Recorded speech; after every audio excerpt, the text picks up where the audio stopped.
Hi there, just looking at some structural engineering principles. Just really quickly looking at this idea of beam failure. There's two main principles we're thinking about when we're doing our calculations. One is shear and one is bending.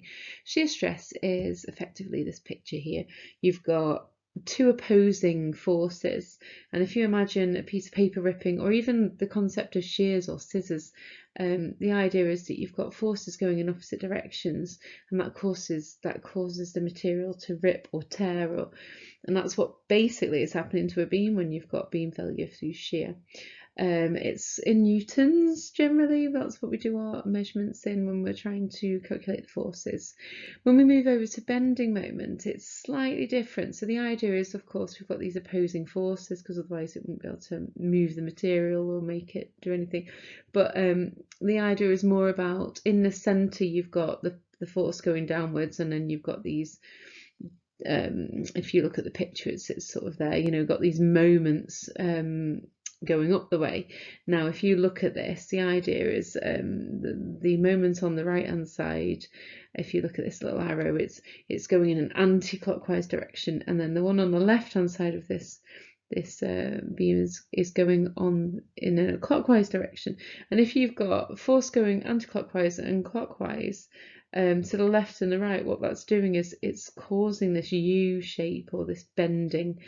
And the concept is it's in Newton meters, because the idea is as you move further away from the edge of a material, for example, then the force is greater that's causing it to bend if you're trying to bend it down.